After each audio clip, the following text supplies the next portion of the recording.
Bonjour à tous, bienvenue pour cet épisode de Street Mentality Business. Aujourd'hui, on part à la rencontre de Libéral, qui est une plateforme qui met en relation les experts juridiques et les particuliers.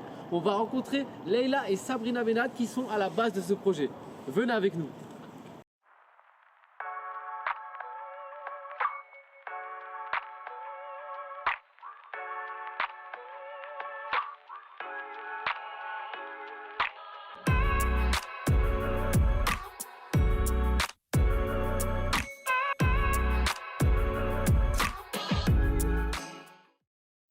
Bonjour les filles. Salut. Merci de nous accueillir donc à Station F. Merci à toi de nous interviewer.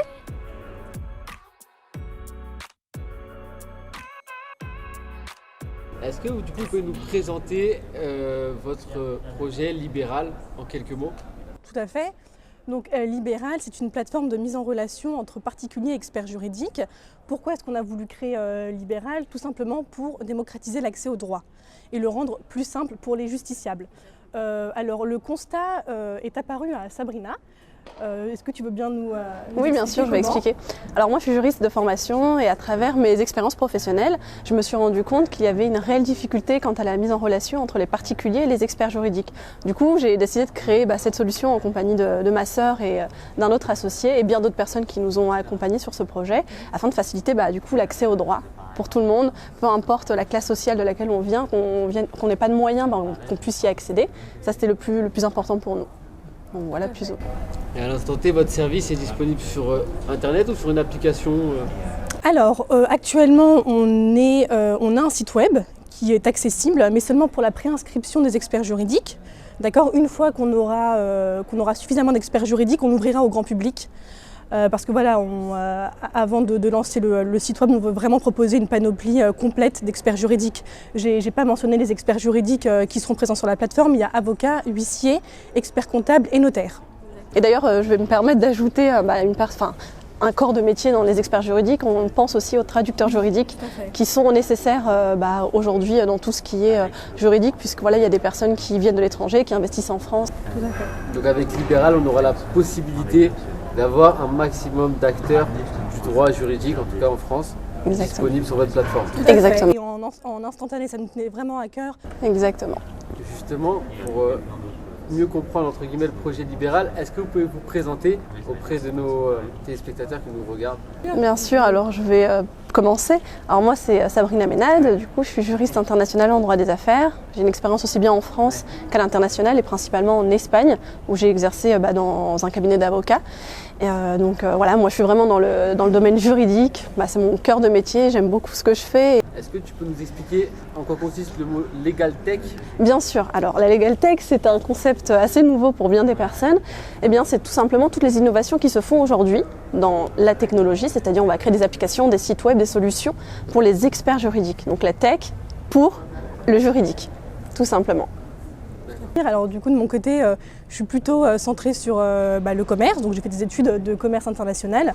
J'ai également eu quelques expériences à l'étranger, dont l'Angleterre et l'Afrique du Sud, qui m'ont permis un peu aussi d'avoir cette connaissance des différentes cultures, en tout cas entrepreneuriales qu'il peut y avoir à travers le monde. Et aujourd'hui, moi ce qui m'a poussée aussi à me lancer avec ma sœur, c'est aussi le fait d'avoir cette liberté-là d'entreprendre et de modeler un petit peu les choses à notre façon et justement avec des techniques qui viennent un petit peu de partout, d'horizons différents.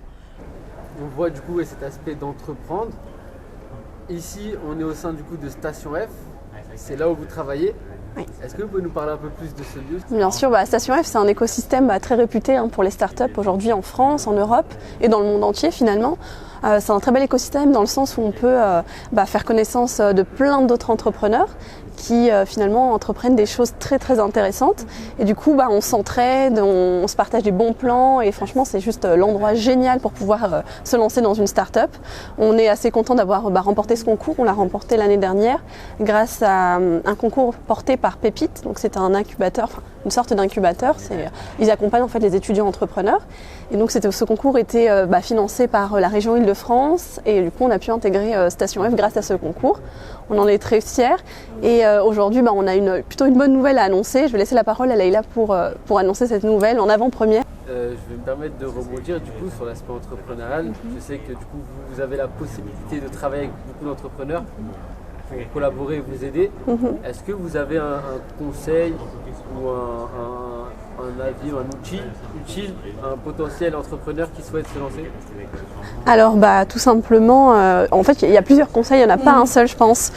Tout simplement ne pas avoir peur d'échouer. Je pense que c'est le premier conseil que je donnerais parce que quand on monte une entreprise, il faut accepter l'échec pour mieux rebondir.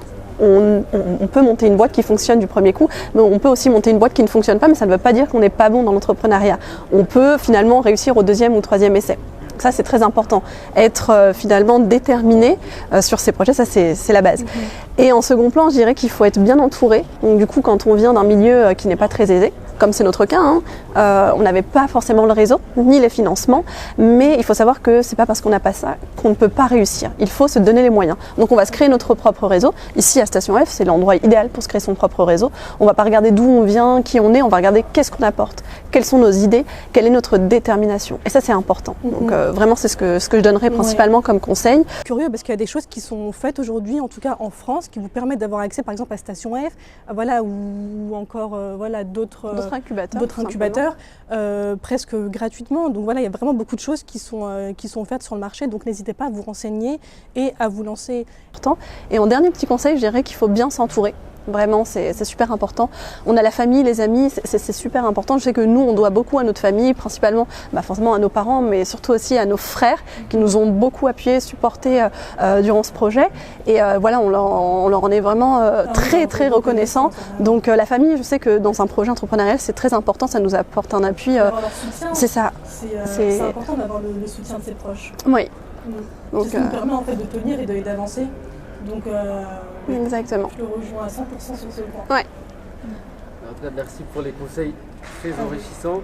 Je vais rebondir sur l'aspect entourage, c'est quelque chose qui ressort fréquemment. Je suppose que ça vous a permis un peu de surmonter un certain nombre d'obstacles ou de barrières. Oui. Si oui, pouvez-vous nous donner des exemples d'obstacles, barrières que vous avez rencontrés au démarrage? Pour la partie développement de notre site web et également de notre application, ça a été un réel frein. C'est ce qui a fait en fait que le projet a mis un peu plus de temps que prévu à se lancer. Oui. C'est vraiment la partie tech parce qu'on n'avait pas de développeurs dans notre réseau. On a dû chercher et lorsqu'on trouvait un développeur, c'est extrêmement cher. C'est important de s'entourer de profils différents parce que chaque personne voit les choses différemment et c'est une richesse. C'est une richesse d'avoir des profils vraiment différents. D'ailleurs, votre force à Libéral, si je me trompe, vous avez une équipe pluridisciplinaire. C'est ça, tout à fait, pluridisciplinaire. Vous pouvez nous en dire plus? Comment vous avez réussi à construire cette équipe-là, avec ces valeurs-là, etc. Sabrina. Ça a été compliqué, pour être sincère. Il faut savoir qu'au départ, on était une grosse équipe dans le Capital. Il y a beaucoup de gens qui nous ont aidés. Ils ne font plus partie du Capital, mais c'est des gens qui Libéral a vu le jour avec eux. Ça, c'est sûr et certain. On ne les remerciera jamais assez à ce niveau-là. Mais au fil du temps, par manque de temps pour certaines personnes, par manque de plein de choses, il a fallu recomposer l'équipe et du coup on s'est mis à la recherche d'un CTO, donc un responsable informatique, pour développer la plateforme web et également l'application. Donc chez nous c'est Zouir Berici qui s'occupe de cette partie-là. Et ça a été compliqué, mais depuis septembre il fait partie de notre équipe. On est plutôt très contente on entreprend, c'est-à-dire qu'on part de rien pour faire quelque chose qu'on estime de grand pour nous parce qu'on veut vraiment démocratiser l'accès aux droits, on veut vraiment répondre à une problématique sociétale. Donc on a un enjeu sociétal positif, c'est faciliter l'accès aux droits. Et on veut donner la visibilité à tous ces experts juridiques qui n'ont pas forcément de réseau. Ça c'est super important pour nous parce que on peut venir par exemple de la cité comme on aime dire et faire de grandes études et s'en sortir, mais à la fin il y a toujours une barrière qui se fait quand je cherche un travail, par exemple dans un cabinet d'avocat de renommée, si on n'a pas de contact ou autre, c'est un peu plus complexe. Du coup nous on veut donner l'opportunité à toute personne, à tous vraiment de pouvoir en fait être visible sur ce marché. Parce que finalement, c'est les compétences qui nous intéressent, c'est pas la renommée ou autre, c'est vraiment les compétences. C'est ça. On veut casser ces barrières-là. C'est ça. Et du coup, pour les particuliers, c'est vraiment faciliter l'accès aux droits pour tout le monde.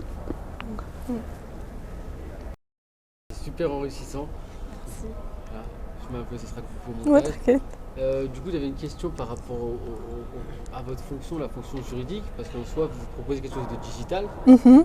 Est-ce que vous n'avez pas eu de blocage par rapport à la fonction juridique qui paraît remplie de paperasse, si je puis dire? Enfin, c'est quelque chose de très figé, de Très archaïque. Très archaïque.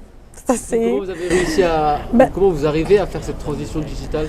Alors, en fait, ça fait partie d'un des challenges que Libéral a, c'est digitaliser la profession juridique. C'est vraiment une profession qui est très archaïque, hein, et je pense que les experts aussi le reconnaissent. C'est un fait, on essaie de moderniser tout ça, apporter cette solution numérique. Après, il faut convaincre les experts parce que tous ne passeront pas par Libéral, on en est pleinement consciente et conscient. Mais aujourd'hui, ça va être aussi là on est en pleine phase de prospection, donc ça va être notre grand défi, c'est ça, de convaincre les experts à passer au numérique. Juridique, je me mets à leur place et je sais qu'ils peuvent avoir peur au niveau de, par exemple, la protection des données personnelles. C'est un thème aujourd'hui qui est très important. Depuis 2018, c'est très protégé par l'Union européenne, mais il faut savoir que moi, c'est ma spécialité, donc je vais toujours aller en faveur des personnes qui, finalement, ont besoin de protéger leurs données personnelles. Et en fait, je suis en faveur de la protection des données personnelles, peu importe la profession. Du coup, nous, on met ça en avant chez Libéral. On veut vraiment que ce soit une plateforme qui soit simplifiée pour les experts juridiques et qu'ils comprennent que finalement, les données seront très très protégées. Ça, c'est vraiment important pour nous. Et du coup, Libéral, dans le futur, comment vous voyez? Alors Libéral, comment est-ce qu'on voit ce projet-là? Bien, cette start-up, on la voit grandir forcément. Dans un premier temps, la première année, voire les 2 premières années, vraiment sur le plan national, donc consolider une vraie base d'experts juridiques, la faire connaître au grand public également, donc par des campagnes de publicité assez fortes dans les métros, comme on l'a dit, aller dans les tribunaux et même dans plein d'endroits qu'on a déjà travaillé. Mais dans 2 ans, on aimerait être à l'international et principalement en Europe, donc faire des liens entre par exemple l'Espagne, l'Allemagne, la Suisse, enfin peu importe, tous les pays un peu proches de la France. Pourquoi? Parce que, admettons que moi, demain, j'ai envie d'investir en Espagne, acheter un immeuble, j'ai besoin, pas un immeuble, non, mais en tout du moins un appartement, peut-être un jour un immeuble, qui sait, j'ai besoin d'un expert juridique sur place qui puisse me conseiller en français. D'accord? Admettons que je ne parle pas anglais ou espagnol, il faut qu'il me conseille en français. Eh bien, comment je fais? Généralement, je vais sur Google, je perds du temps à trouver un expert, etc. Eh bien, avec Libéral, ce sera mettre directement en contact avec des experts juridiques qui parlent français ou d'autres langues dans des pays qui nous intéressent. Et ça, c'est vraiment notre objectif à moyen long terme. Enfin, dernier petit conseil, je ne sais pas Léa si tu me rejoins, mais je pense que oui, c'est vraiment, on a envie de faire passer un message assez important, c'est pour les jeunes et les moins jeunes à vrai dire, qui sont issus de la banlieue, d'accord, qu'on sous-estime souvent. Eh bien, j'ai envie de vous dire, croyez en vous. Parce que même si on ne vous donne pas l'opportunité, vous pouvez vous la créer cette opportunité. On a pu se la créer. Pourquoi pas vous, vraiment. Donc croyez en vos rêves, foncez, c'est vraiment une chose importante pour vous, ne vous mettez pas vos propres barrières en fait, on vous laisse croire qu'il y a des barrières, mais dites-vous que ce sont des barrières en verre, vous pouvez les casser, il faut y aller, il faut foncer. Donc ça c'est un peu le message je pense que Libéral veut faire passer, c'est que si nous on réussit, pourquoi pas vous, vraiment. Et si on peut aider une nouvelle fois, on le répète, on le fera avec grand plaisir. Leïla, est-ce que tu veux ajouter quelque chose par rapport à ça? C'est parfait, j'ai rien à ajouter, je pense que le message est assez clair. Si vous voulez quelque chose, foncez. Foncez.